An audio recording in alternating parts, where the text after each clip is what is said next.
Welcome to the Love Shack.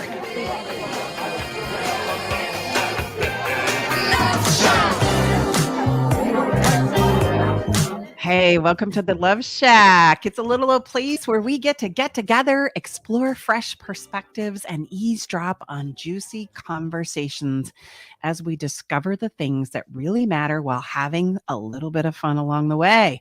This is episode number 76, and we're going to be talking about how to deal with emotional pain and love in our relationships. Absolutely. Inside the Love Shack today, we're going to be sharing chapters 5 and 6 with Staci's new upcoming book. Yahoo! And it's going to be launching here next week if you're listening live, so you don't want to miss that. We're often told at a young age that emotional pain is bad and should be avoided at all costs. But what if emotional pain can actually help us grow? What a crazy, radical thought, right? What if there are ways for us to use our emotional pain to a huge advantage towards who it is we have the capacity to be? Absolutely. Today in the Love Shack, Staci and I are going to teach you how to deal with the emotional pain of love and relationships. And we're going to discuss why emotional pain is not something that we can avoid and help you find the nuggets of gold from it. I know, stay with us. We're going to help you understand that and provide you with some tips for managing it in a very healthy way. Mm-hmm. Hi, we're Tom and Staci Bartley. For those of you who are new to this show, welcome. It is great to have you here with us, and a shout out to all of our regular listeners. We send you all some love for helping us promote the show and spread some love around. We are committed to helping couples rescue their relationships so that they can finally create long-lasting love without having to spend hours analyzing their past experiences, beating themselves up or their partners, or feeling like they are making no progress in their relationships whatsoever. We do this via sharing our unique frameworks, teaching new skills and tools, one-on-one sessions, and through our signature courses, Relationship Rescue and Love for a Lifetime. It is great to be here with you. Stay tuned as we are going to expand your paradigm and perspective in regards to all this emotional hubbub about feelings. We'll be right back.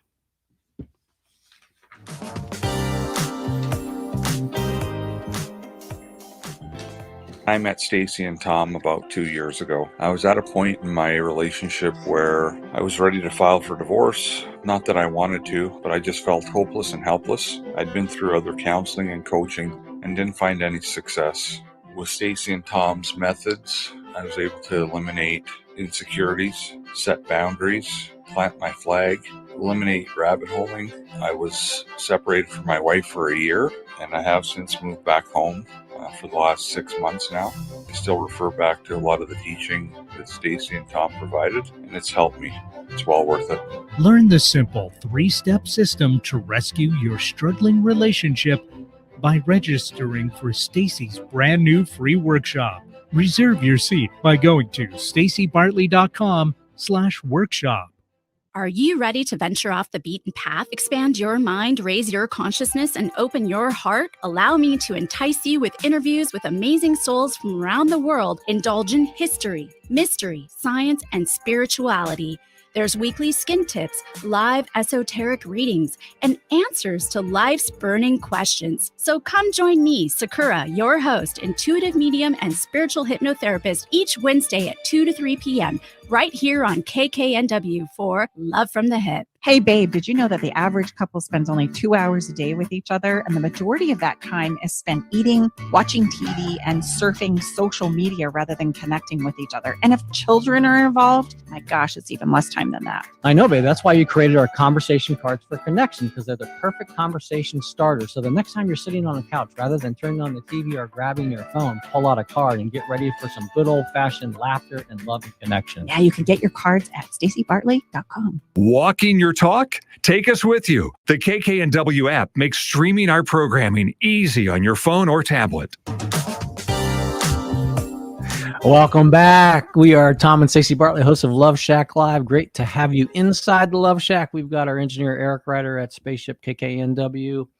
We are talking about chapters 5 and 6 of Staci's upcoming book, which is called Are You Feeling Like Your Marriage is Dead? Now, just take a pause. the subtitle, which is very compelling and important, is A Divorce Mediator's Guide to Ensuring a Lifetime of Love. And you can find all about that. Excuse me, that was a tongue twister, at lifetimeoflove.me. When it launches, it's going to be free on Amazon for the first 5 days. So just go ahead and sign up, and we'll let you know when it's available to download. Yeah, and since we're talking about this right now, before we dive into our topic here, there's going to be a tremendous amount of resources that are available through the book. So you could literally turn your relationship around if you were to get the book for free and then dive into the resources on that page. Just to give you a super tip here. Today, what we're going to dive into in the heart of a matter is we are all experiencing emotional pain because it's part of being human. And especially when we experience it in our romantic relationships, it can cause us to do a bit of reeling. And there's a reason for that. But how are we supposed to manage it? And is it even possible to manage this? And so today we're going to discuss how to stop feeling like your emotional pain is derailing your life and your relationship. We're going to also provide you with some tips and tricks for managing it in the most productive way possible. The truth is, you and I have always had the capacity to do this. The problem is we have simply never been taught how to effectively utilize what I call our human navigation system. So today we're going to dive into helping you understand what your human navigation system is, so that time we're done with this episode in the Love Shack, you're going to be able to start implementing it into your own life. So here's the truth. Emotional pain is normal. It's something that we all experience as a human being. And there are reasons why we find it to be so difficult. And it can become so paralyzing and confusing and unsettling. And I would say that over our years of working, and we're blessed and privileged to do so with our private clients, you correct me if I'm wrong, babe, this is an area that when you are to explain and share with our clients how we are wired as human beings, and then we're going to get into that. But most of us, when we experience emotional pain, I would say the majority of us, we flee. I mean, we run. We do everything we can to suppress it. And what we want you to know first and foremost, and again, I'm always the common sense person because I'm living with this woman, and it's not quite as easy for me to get my arms around it as it is Staci, is this is a very normal process. There's nothing to be afraid of or think that something's wrong, or you picked the wrong partner, or you always are to be, jinxed, if you will. This is very, very normal. And to think otherwise is, quite frankly, you're kind of living in the land of Santa Claus. Well, and we've been taught to live in that land Yes, because we are not taught a lot about our emotional body or our human navigation system. And, ladies and gentlemen, that's a perspective about squashing it, about wanting to set it aside, about, give me the data, give me the facts. That's an example of my wonderful husband, who is very thought-provoking. He's very analytical. He's very logical. So guess which one is the emotional person in the relationship? Me, right? And this highlights the navigation system perfectly. Now, not only is this present in all relationships, it's also present in each and every one of you. So here's the thing. While pain can seem like a negative thing, and we've been taught that emotional pain is, the saying that comes to my mind that many of my clients have shared with me is, if you're going to cry, I'm going to give you something to cry about. Anybody relate to that one? As though emotional pain, or the place that I'm feeling, where I'm at and what I'm crying about, is never to be discussed. It's never to be explored, and it's never to be understood. And let me just interject. Please understand and hear me clearly. I am not at all saying that emotional pain, yes, it's normal, but yes, it is painful. That absolutely. I am not trying to say that, just blow it up. No. But we can learn, and this is the intent of this episode, to learn to use this as a navigation system. So to learn to navigate through this painful situation is what it's all about. So absolutely, believe me, I'm right there with you. I am not at all trying, please. Emotional pain is it can literally bring you to your knees, and it has me, and it has Staci. So I'm not trying to say that, but rather than thinking that we're one of only a few, this is a very, very normal process, and we want you to expand your paradigm and understand how you can use it to learn and grow and practice and help you become stronger yourself as well as your partner. Absolutely. The truth is our emotions are communicating to us on the daily, almost minute by minute, what works for us and what doesn't work. We can then begin to use them constructively once we understand and embrace this simple truth. And by doing this, they will actually help to make us stronger. So allow us to right now, drum roll, please, explore our human navigation system. See? Yahoo! That's our engineer. He doesn't miss a beat. So your human navigation system is comprised of your physical body and, brace yourself, an emotional body that's just as real as your physical body is, with one exception. Your emotional body is invisible. It's something we feel and experience. And so that's why it gets negated very, very often. That's why it's very, very shifty. It can be very shifty, but our physical body, we primarily use that to live life because it makes sense to us as human beings. We can touch it, we can feel it, we can measure it, we can compare it, we can analyze it, we can test it, we can do lots of things with our physical bodies. And okay, if you and I are going to have a discussion, it's going to be much easier if we pull out evidence, if we do a test, if we gather our friends and get their perspectives, right? These are all physical examples of where I end and you begin. And we're going to come to some kind of a conclusion based on logic. Okay, easy peasy. In relationships, though, that's not where our problems lie, although we fight through that lens. Our problems lie in the emotional experiences in my emotional body. My emotional body is invisible. Don't discount it, though, because so is oxygen, and it's pretty important. It's not something that we can tangibly measure, although we would love to. It's something we feel. And so when we feel connection, it's a feeling thing. We can also understand when our connection between two people starts to atrophy. We understand that, right? That makes sense to us because it's a feeling experience. Our emotional bodies are fluid. And as Tom said, you use the word shifty. I would say dynamic. They can shape shift on us and they can time travel forwards or backwards in a nanosecond. And so we all have an emotional body and we all have a physical body. And thank goodness for us as human beings that if we understand how the physical body works, it gives us a huge leg up in regards to how our emotional bodies work because they're very similar. They're same.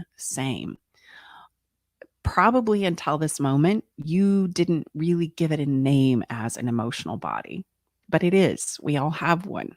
Etherical body, emotional body, spiritual body. We have lots of different names. And guess what's so fascinating for me is if you were to dive into the world of anthropology, you would find that every culture, every tribe, every country, every religion has a name for this emotional body that we refer to.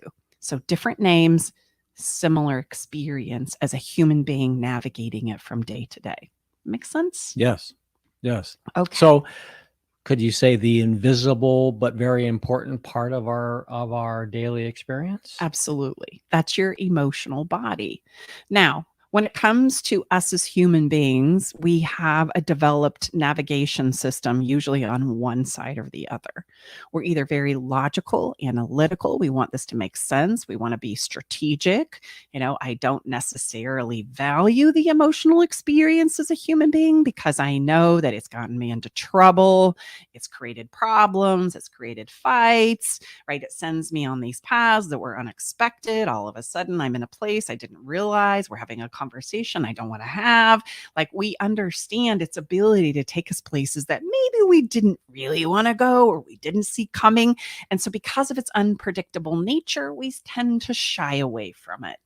Enough said? Yeah. So the kind of in your well-regarded or well-identified personality test and such that if you're logical, you would be more of a left brain person. Mhm. Yes. Absolutely. Okay. And I'm smart, and I want it to make sense, and I want to do it based on the data, and I want to research, and I want this to be Would you say on I'm a left brain person? solid ground. Yes. And you're also a very emotional person when we can flip the switch. And that's the thing I want to highlight here. All of us have both of these components. Whether they're developed to their capacity or not is another question entirely.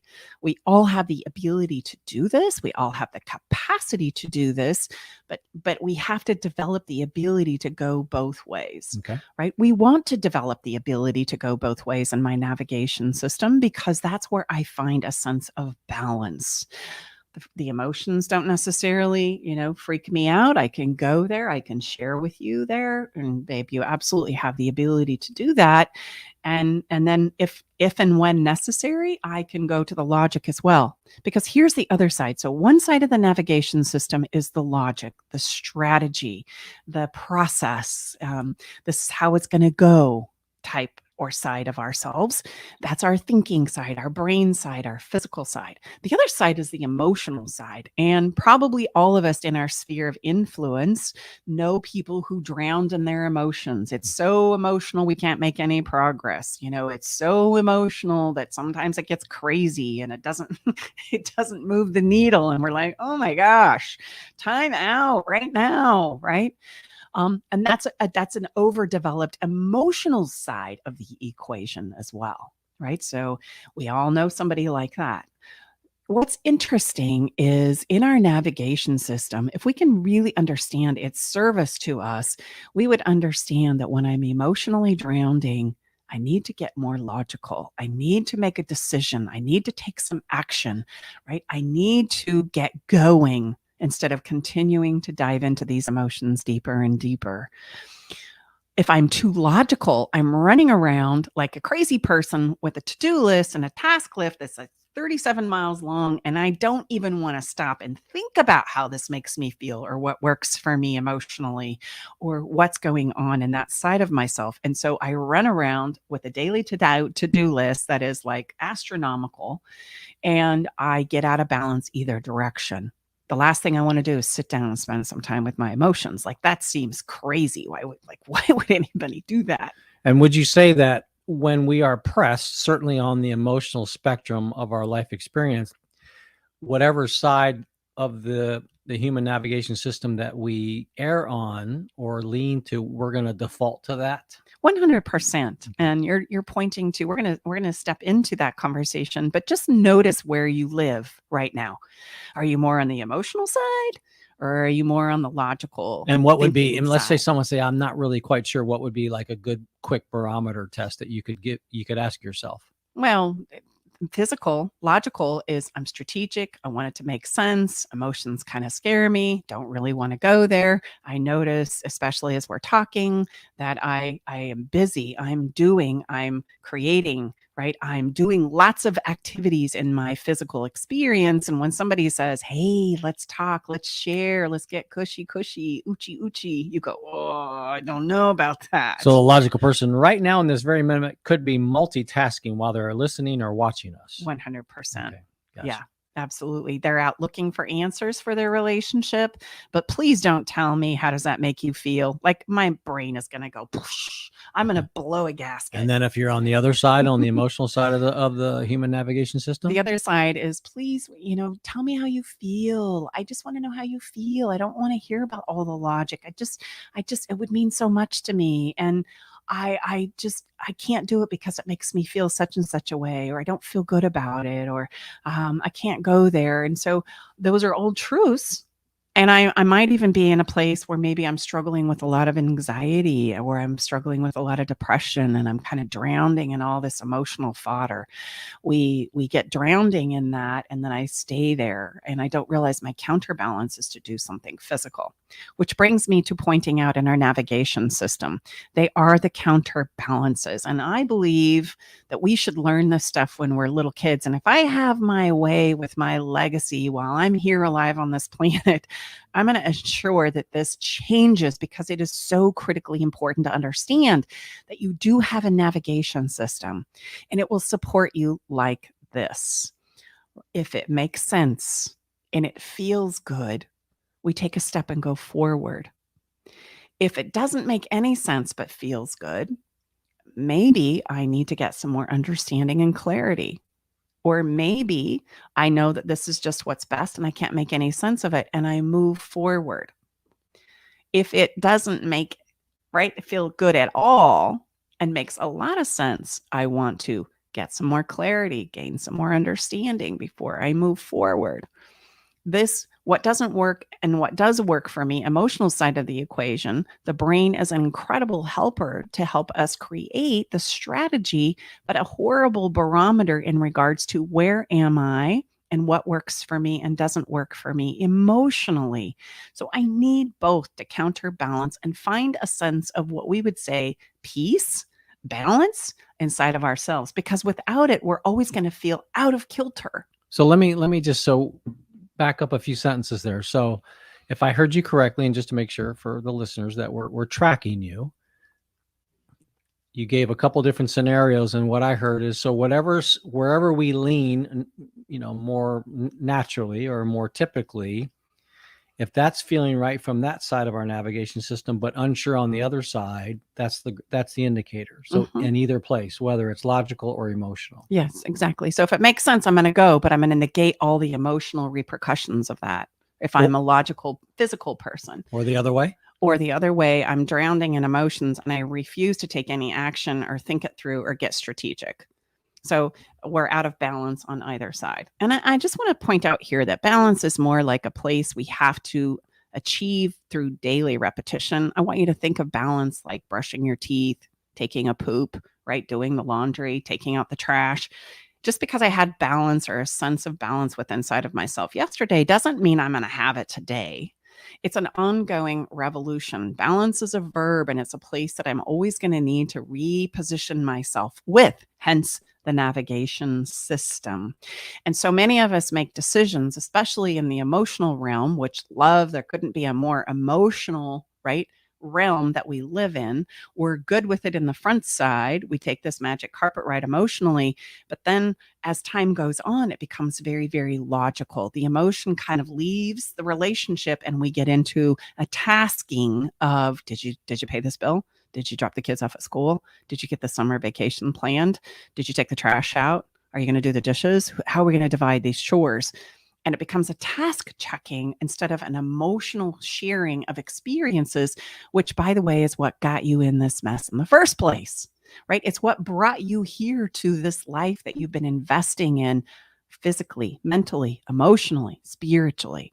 And without knowing that we have a human navigation system, it's really, really difficult to navigate ourselves through the challenges that are going to be inevitable, the pain that's going to be inevitable, right? And the ability to find a sense of wonder and peace and excitement and joy that we always hope relationships bring, but oftentimes very much disappoints us because we don't understand this human process. Okay, so I think I've got my arms around this, and ladies and gentlemen, I've heard this many, many times, but so we've got a navigation system that includes both our physical body and our emotional body. Okay, that makes sense to me logically. Mm-hmm. And it can be a counterbalance. It needs to be a counterbalance because sometimes I need to get more emotional. Right, That's my way through as far as coming up with my best resolutions, ideas, and strategies.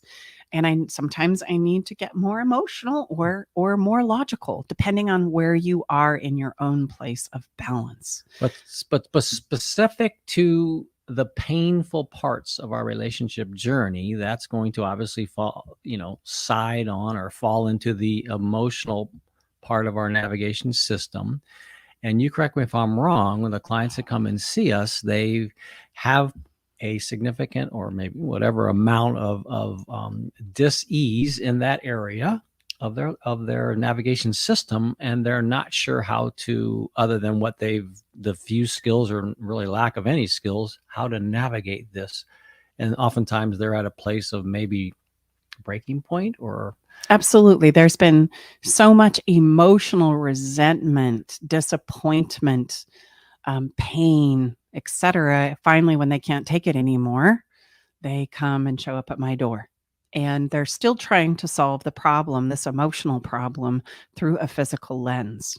So it shows up like this. We're fighting about the dishes always being left in the sink, or the fact that the words you say make me feel such and dismantle me, or you don't understand me, right?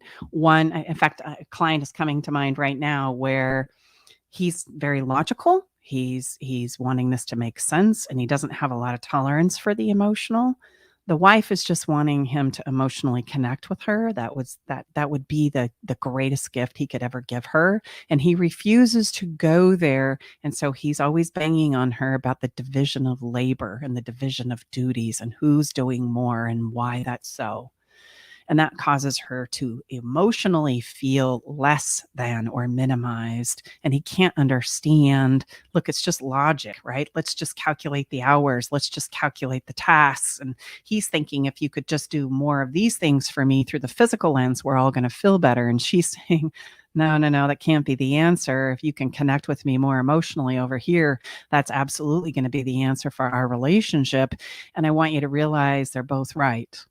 They both have an input and a contribution into the relationship, that it would behoove both of them to, understand where the other one is coming from. But until we understand the navigation system, it's nearly impossible for us to go there. And once we understand that navigation system, and when we have been triggered emotionally, which typically was how people arrive at our door, if you will, it's going to take some understanding, number one, of what you've just laid out for us. And then number two, getting to this place of emotion, because what we tend to find most people do is they argue over the circumstances or the logical side of this perceived problem, when ultimately the answer is on the emotional side. Yes, 100%. It's not so much that you left the dishes in the sink. It's the way that the dishes in the sink make me feel. Like, now, wait a minute. Now, that make me feel statement, Mrs. Bartley, drives you crazy. So how is that appropriate in our conversation? I know, because but here's your it's skin true. crawls just like nails on a chalkboard when typically everyone says, I don't want to go sit on someone's couch, and it's smelly couch and it's old, and have them ask me how that makes me feel. Yes, that's true. I so agree with you. So bring some distinction there for us. I do want to bring some distinction there, because the reality is we can't just go to how does that make you feel without understanding why I'm asking you the question. It's infuriating. Okay. And so when we start to understand and uncover the human navigation system, and I realize and understand, and the logic has been given its due and proper credit, it's only then that maybe we can explore the emotional side of things, or that we're willing to explore the emotional side of things. But if you take a logical person and you say, how does that make you feel? Their head's going to blow off. It's like, oh, come on, then you totally don't get me. You don't understand me, right? You don't understand what I'm up against, and they're totally discounting you. But when you understand that, okay, wait a minute, how human beings are wired is we have a physical side, which is important. It's not to be discounted. We're not competing for which side is better. We need both. We need to develop both. Both have a contribution in, and it's really important for you to understand that regardless of which one you feel in this moment you have highly developed. Like, we need both to find balance, to find a sense of self, to garner a foundation in our personal lives as well as in our relationships. And so often it is so out of balance. It is so lopsided. And regardless of which side I feel like I am developing, I know I'm right. I know I'm right. I know I got this figured out. After all, I've been doing it for hundreds of years. So we say, and that's the feeling, that's the emotional side, as well as all the data and experiences that register. Yep, you're right. I'm right. You're wrong. And so we spend an awful lot of time in our relationships trying to enroll our partners into becoming more like ourselves, when in reality, you got into this relationship because you saw an aspect of yourself that you didn't develop yet. And you want some of that. And that same desire, when you step into this relationship, becomes your nemesis, right? In the end, it's like, I don't get you. You don't get me, right? You've got to come to my side, and then it's going to all work out, without appreciating that we need both. Like, both are so critically important. Okay. So leading with some teaching and understanding out of the front side, if you will, of the conversation rather than just stepping right in. Okay, that makes sense. All right, so now I understand. I've got this navigation system. I've got some issues at home. Mm-hmm. Tell me now, what would be the remedy, like the aspirin or the Neosporin or whatever, when we scrape our knee or fall Well, off you're our getting bike? way ahead of yourself, I'm Mr. sorry. Bartley. But I want to go back to the dishes analogy that we were Okay, talking thank you. about in just a minute. The reason why I said, where do you go emotionally, is I want you to understand and see it's not really about the dishes. The dishes in the sink are not the problem.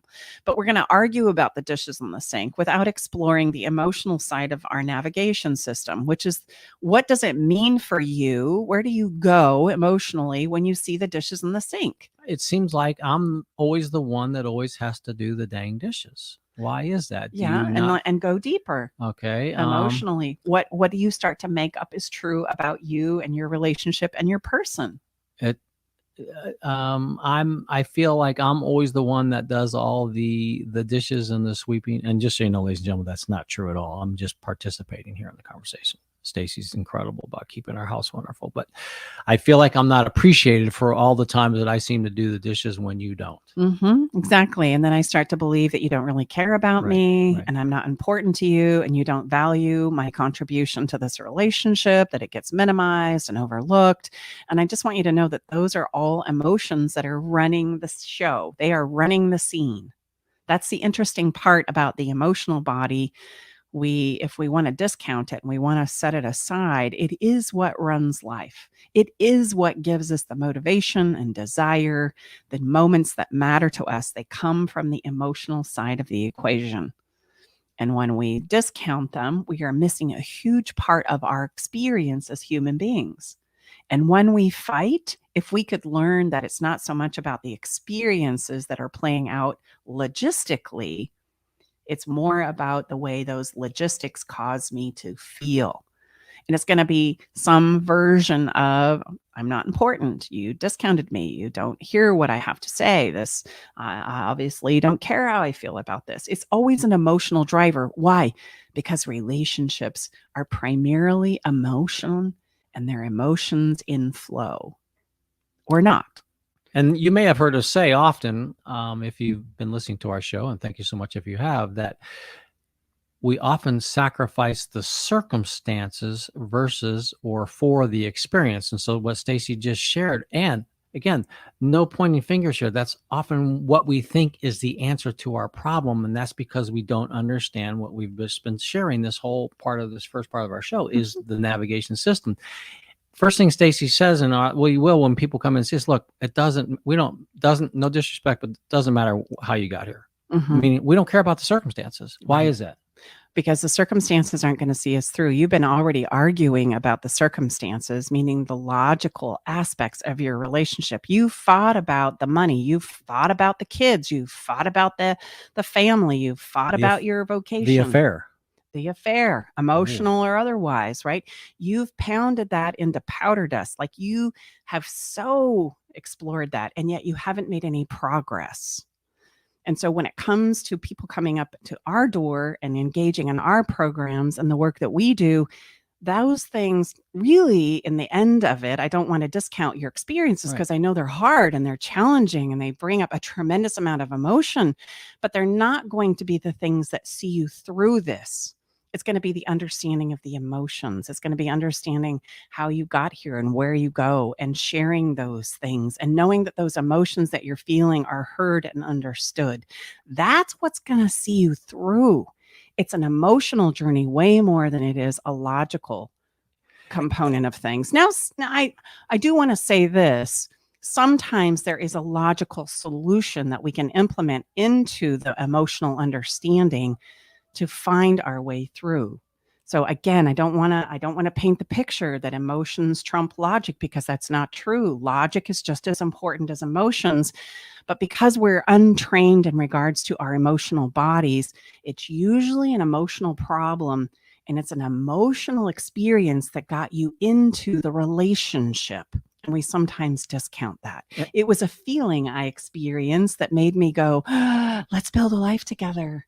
let's do this thing. I can't wait until we can experience this and this and this and this. And we can buy a house and we can have kids and we can get a fenced yard and take that trip and do all those things. I want you to realize that's an emotional driver inside of you in your emotional body. And would you say that a lot of, or many, or most of our clients, even the initial problem or challenge that, drove them to work with us, after you're able to work with them and explain the operating system and all what we've just shared in a much deeper and repetitive manner with practice, that their initial position thinking that circumstance that drove them there is a much different paradigm after this understanding becomes more felt and understood. Oh, it's a game changer, because they finally go, oh, okay, enrolling my partner into my side of the equation is not the answer. There's two, right? It's two sides to this story. There's two experiences within inside of myself to explore, and there's two people involved in this experience. So we need to expand our capacity, and that's usually where the growth is personally, is understanding I do have the capacity to do both. We all do, right? I've never met an emotional human being, or I've never met a human being that doesn't have an emotional component to it. And I've never met a human being that can't switch and use their brain or their logic to sort and solve problems. We have the ability to do both. Oftentimes we just didn't realize what both was going to give me, which is a sense of balance, a sense of understanding, a sense of foundation, both within inside of myself and my relationship. So Tom, I think we need to break this down a little more. And Okay. I think we can do that through the physical lens, because that's the lens that we really, really understand as human beings. And the really good news about our navigation system is my emotional body works just like my physical body. So if I understand my physical body, it gives me really good leg up in regards to where to go emotionally. Okay. So just so we can understand, it's really not trying to trip us up or anything. Okay. So let's say for a moment, I have physical pain. I cut my finger. And I cut my finger. The first thing I want you to notice, everything stops. When something physical happens, everybody goes, what happened? What do you need? What's going on? And so if I'm in a room of people and I cut my finger, the room's probably going to stop if there's just a few of us in there and they understand what's happened. If I'm in a car accident, we have traffic that gets backed up for miles. We pause and we go, oh my gosh, what's the physical problem? And in that physical problem, I'm going to look at my cut finger and I'm going to do the next step, which is I'm going to assess it. I'm going to look at it. How deep is it? Can I handle this on my own? By the way, the pain just got my attention. And that's the first benefit of pain is, hey, hello, I need your attention. Like right now, something's amiss. Let's pay attention here. And so everything stops. I look at my hurt finger. It's cut. And then I'm going to assess it. Is it too deep that I have to go get stitches? Or can I remedy this on my own? And 9 times out of 10, I'm going to be able to remedy on my own. So I'm going to run it under some water, dry it off with a paper towel, put some Neosporin on it, add a Band-Aid, and then we're going to move on for the day or the evening, okay? And I'm going to watch it, though. Tomorrow morning when I get up, I'm going to probably take the Band-Aid off. I'm going to look at it, make sure it's healing, it's going in the direction that I need it to go. Otherwise, I'm going to have to come back and go, okay, wait a minute, this is getting infected. Okay. Or it's deeper than I thought. Maybe I do really need to go get some stitches today. And I'm going to raise my hand and I'm going to go get some help. And I want to point out here that we have waiting rooms in the emergency room full of people who are willing to wait 2, 3, 6, 8 hours to get help when they don't know what else to do with their physical body. The other thing that I want to point out about our physical body is we trust and know it will heal. And that's important because we know that by being active, living life, there are risks afoot that we are willing to accept and embrace. I would never think in my physical body that I'm not going to have pain again ever, especially when we start thinking about headaches and stomach aches, let alone like falling off a curb, cutting my finger while cooking. The myriad of physical pain that could come into my life, into my world experience is at large enormous. There's lots of possibilities where I put myself at risk, and yet I'm okay and at peace with that. Some of that is because we have remedies for lots of physical elements and pain. I know what to do for a headache. I know what to do for a stomach ache. I know what to do when I fix my finger, etc. And so I used to panic when I was younger, but I know I have remedies that have been taught to me and handed down from generation to generation. So I don't panic anymore. I simply just go apply the remedy. I watch it. I reassess it, right? And then at some point in time, I know it's going to heal and I let it go. I'm done with it. So I know where you're leading. I don't Mhm. know if many of us, in all fairness, to be what we like to say in the spirit of full disclosure, I don't know if we take that same remedy approach to our emotional pain. I think a lot of us don't even realize that there are that myriad of remedies available. Oh my goodness. So that's where I'm going. Let's look at how we handle our emotional pain in comparison. Pretty to our small physical toolbox, pain. I bet. Phew, if one at all. If there isn't even, What do we do with our emotional pain? stuff it or overwhelm tsunami people with it. Does anybody stop? Is there a group of people? Does the dinner party stop? No, of course not. That would be crazy. We would go, that's ridiculous. Right. Do I assess it? If I'm an emotionally developed person in my navigation system, I'm going to spend a lot of time with it, processing it down for sure. But I'm going to get stuck there because the reality is I don't have a lot of remedies and I didn't know to watch it. And I didn't know even begin to understand how to let it go. I also want to point out that we don't trust our emotional bodies to heal like our physical bodies do. Like we don't think that we can move on from things that are really, really emotionally difficult and challenging. And I want you to know, absolutely we can. Absolutely we have the capacity to do that. We don't often heal from those things, though, because we keep re-injuring it unknowingly. We keep obsessing about it. And the other thing that's interesting about our emotional experiences is we feel that we can't let go of the emotional pain because if we do, then it's going to ensure that it happens again. And what we don't realize is that actually, if you don't let go of it, you're ensuring that it's going to happen again. You just keep yourself in pain much longer if you hang on to it and not let it go, because you've just eliminated the piece of repose or take a breath, right, in the ebb and flow of life. That's a hard one for us to get our head around, the letting go part, the trusting it's going to heal, knowing that you have the capacity, the intelligence, and the ability to heal and move on from emotional pain, let alone have no remedies. What are your thoughts there? No, it makes perfect logical sense. Mhm. You know, why is it, you know, in working with our clients, do you find that it takes a lot of practice? What comes to mind immediately as I should ask that question is because we simply have never done it very often. Well, yeah, we've never practiced. We've not Or had maybe this ever. conversation. Or maybe you know? ever. Yeah. Right. And that's why I say this has got to change. We have to understand that emotional pain is a part of life. Just as you wouldn't think that you're going to step out into the physical experiences of life and not have pain at some point in time, so it is with our emotional bodies. That is normal and natural. It does not mean that you screwed it up. Maybe you made mistakes, but they're always recoverable. They really are, unless I continue to blame and criticize myself or my partner.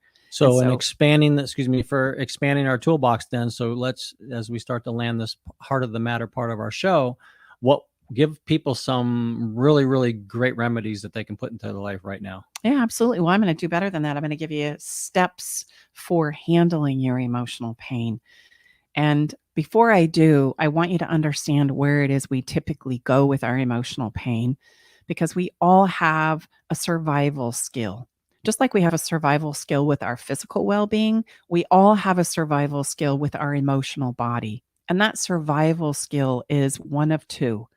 We're either going to switch into control, and control usually happens for those who are of the more logical, statistical, right, get her done kind of side of the equation. They'll go to a place of control where they're going to push the agenda. They're going to do the research. They're going to figure it all out. And they're going to insist that we do it this way. Okay. Control is where I step in, I take charge, right? And I'm going to push my agenda. And I really don't care what anybody else has to say about it. The other side of this is collapse. And collapse is I acquiesce, I check out, I go, whatever you want to do, I don't care anymore. I'm tired of trying to get my point across, and we bottom out there. And that would be people that typically are on the more emotional side of the scale. Mhm. Well, and what's interesting to note, and I find this very fascinating because I love my work, is typically there's a controller and a collapser in every relationship. I call that the perfect match, not because you're going to ride off into the sunset and live happily ever after, but they're the counterbalances to each other. Right? So fascinating to note that. Two controllers, as they say, the fights are epic and so is the sex. They're not going to probably go the long haul because it's a very explosive relationship. Two collapsers, not much is going to happen. They could sustain a long relationship, but it's not going to be filled with a lot of life living emotional memories because everybody's flatlining. Nobody wants to talk about it. It's the place where we have the too nice relationship. Everybody doesn't want to hurt anybody else's finger or feelings or be disrespectful, so nobody says anything and shows up anywhere. Okay. So typically those relationships don't do very well, but the ones that are trying to really work on it, see it through, grow it into something that's amazing, they know they have the capacity to do that, is going to be some component of this control and collapse. I do want to point out that those control and collapse experiences are survival mode. Survival mode doesn't solve a problem. Survival mode just buys you time to figure it out, to understand it. So expanding our toolbox outside of just those two, remedies, which they're really not remedies, they're survival mechanisms. What, as we land this, what can people add? Yeah. So I want to give you, just as we do looking at our physical body, we're going to take those same remedies and invite you to contemplate them and implement them into your own life, right? One at a time. And step one would be, because we have to counterbalance this run around, do something fast, make a decision now, which is usually not the best idea. We don't want to feel the emotional pain, so we'll make dramatic decisions in the now, instantaneously. When it comes to love and relationships, usually the button we push is, I can't do this anymore. This relationship is over. If we don't turn this around, we're going to break up. I'm going to end this. We're going to get a divorce. And we make those decisions in the haste of an emotional moment without any understanding and clarity to it. So the first thing we need to do is sit your butt down and we need to breathe. And the reason why is that connects to your navigation system. The next thing we need to do is assess what's going on. And this is going to be, remember, we're talking about emotion here. What hurts? What pain are you dealing with right now? What's not working? And once I have that, instead of staying stuck there, which is what most of us do, is we just ruminate about the pain, we want to find a remedy. We want to find something that will help us move on and move forward, to take a next best step. A step forward is always going to be better than hanging out where we are. So anything will do. And most of us have no remedies in our filing cabinet. Like, that cabinet is empty. So hence we start to understand why we panic when it comes to our emotional body. We panic because we don't know what else to do. We don't have any tried and true recipes that we've passed down, that we talk about, that we share. Some of those remedies are usually the ability to first slow down and understand what's going on for you. And then sometimes it's connecting with nature. Sometimes it's going for an exercise journey. Sometimes it's writing down and exploring our emotions and what they mean in the feeling components. Sometimes it's advocating for myself. Sometimes it's cleaning up a mess. Sometimes it's speaking up. And all of these are remedies that we can help you add to your toolbox. And then we got to watch it. Is it taking me in the direction I want to go? Is it taking me to my next best step, right? Are we moving and making progress here? If not, I'm going to go back to finding a remedy. What's another one? What's another one? Maybe I need to get some help. Maybe I need to ask and say, I don't know what to do. Let me get supported here. And then the last one, which is usually the most difficult of all, is let it go. Let it go, because if it's a problem, it's going to show up in the future. Don't worry about that. Don't worry about when it's going to happen again, because then you're just going to keep yourself in pain for the long haul. Let it go. Take a breath and trust and know that if it's a problem in your relationship from this place, it will show up again in the future. So I hope you got those. Sit down, breathe, assess it. Find a remedy. Start building that repertoire. Your best guess is a great place to begin. Watch it. Make sure it's taking you in the place you want to go. And then exhale. Let it go and know you did your best. And if it's a problem, we didn't solve it, it's going to show up again. All right. That's a lot to think about. We're going to let you take a break here and let that settle in as we take a break as well. And we'll be back with a little bit of fun.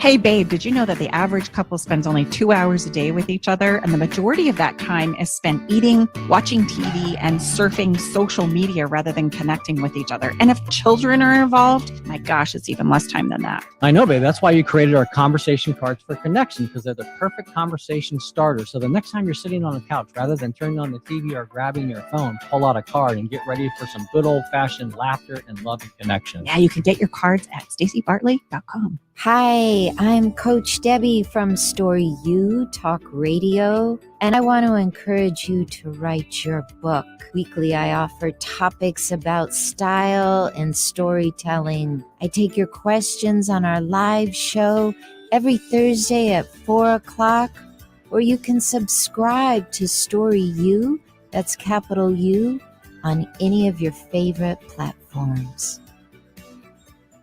Some people know a good thing when they hear it. Alternative Talk 1150.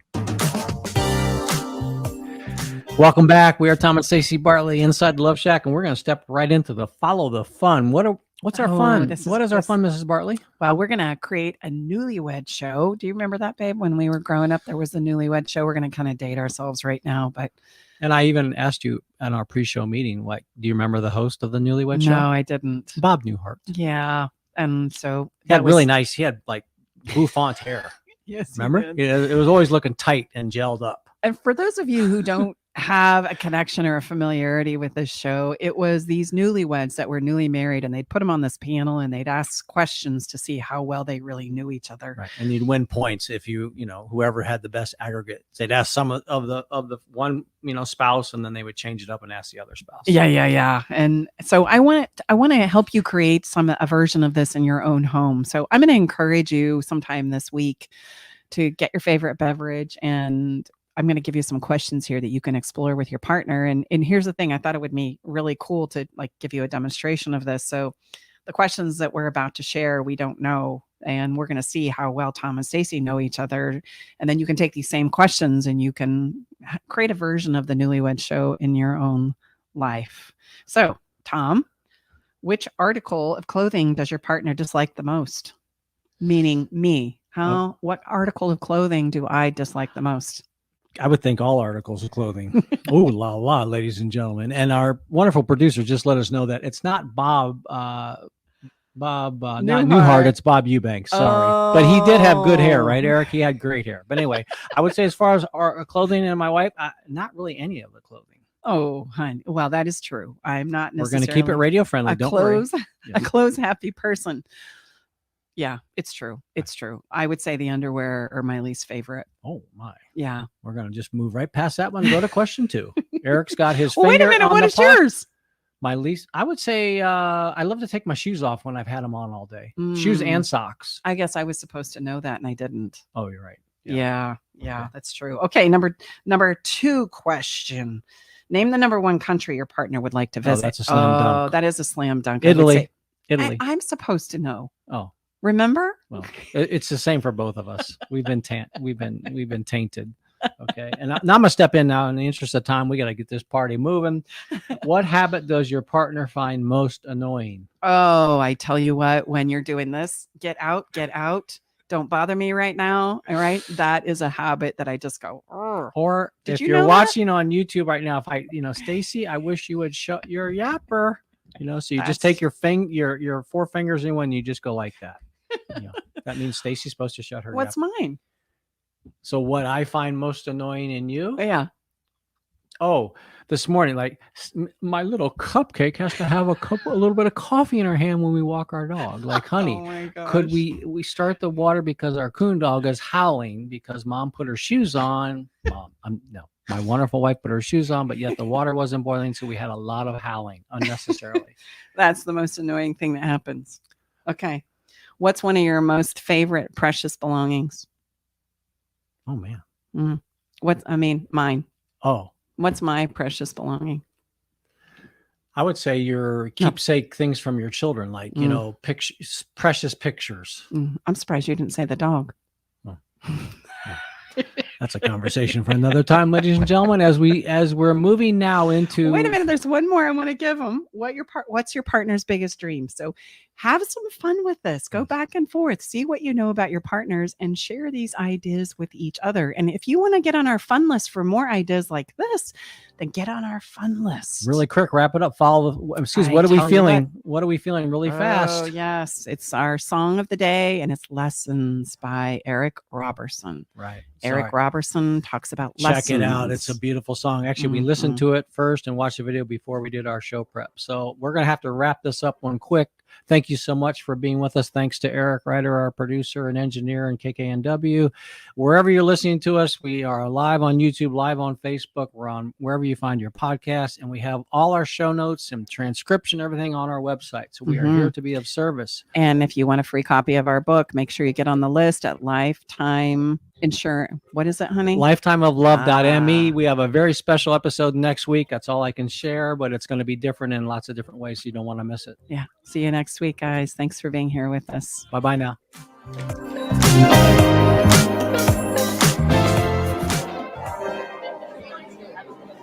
Thanks for joining us today in the Love Shack. We hope you came away with something that made your toes tingle. To learn more about everything you heard on today's show, go to stacibartley.com/podcast. Love the show? Help us spread the love by sharing the show with others. Okay, everybody, time to go. We got to close the doors to the Love Shack for this week. You don't have to go home, but you can't stay here. Come back next week, though, and join us for another edition of Love Shack Live with Tom and Staci Bartley. The views expressed on this program